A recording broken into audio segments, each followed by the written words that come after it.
Je suis sœur Elisabeth Marie Nezen, Élise, 16e d'une fratrie de 20 enfants. Je suis née à Libreville. J'ai commencé à...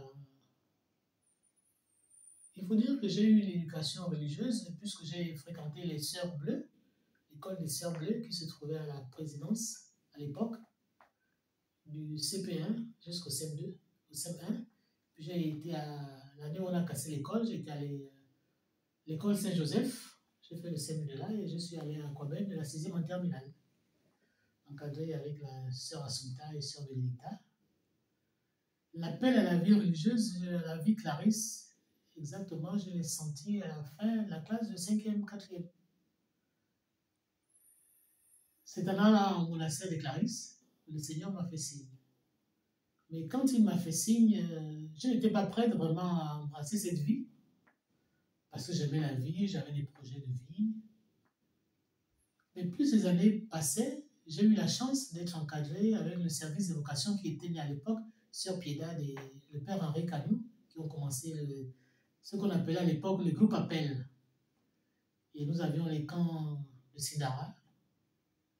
Et après, Sœur Marie, Sœur Piedade et le Père Canou ont passé la main à Sœur Marie Gérard, Sœur Maria Rover et le Père Morel. C'est après le dernier camp que j'ai fait 3 camps à Sidara. Et après mon bac, j'ai décidé de répondre à l'appel du Seigneur.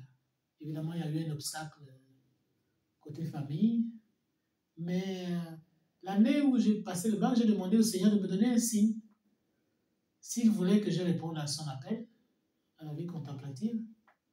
Et il m'a offert des amis qui m'ont proposé de venir en vacances en France. Et j'ai décidé de faire le pas. Et j'ai sauté, je suis rentré au monastère de Nantes, où j'ai fait ma formation.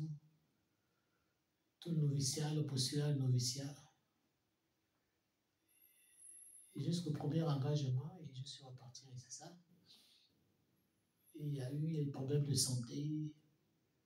Puis je suis revenu, du coup j'ai intégré la communauté de Nantes, ça fait depuis 2002.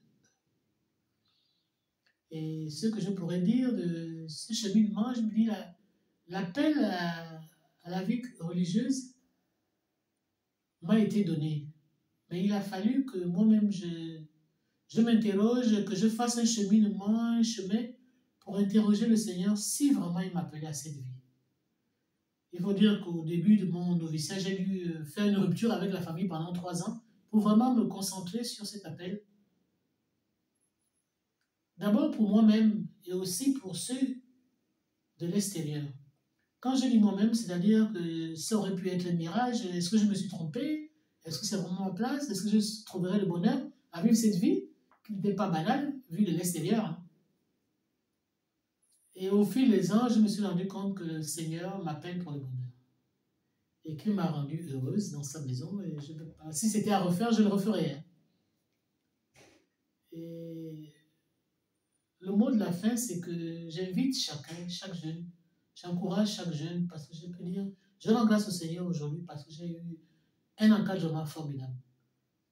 J'ai eu des bons encadreurs, que ce soit des frères, des prêtres, des religieuses, mais aussi des aînés, des couples, des grandes sœurs, qui m'ont vraiment encouragé et qui ont cru en moi.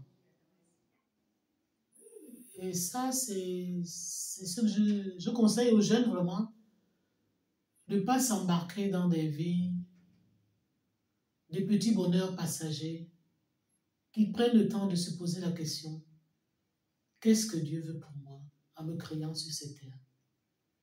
Quel est mon appel? Quelle est ma vocation? Et quelle est ma mission? Ce n'est qu'à partir de là qu'ils trouveront le bonheur et le courage de se lancer vers un avenir où ils seront heureux et où ils rendront les autres heureux. Je vous remercie.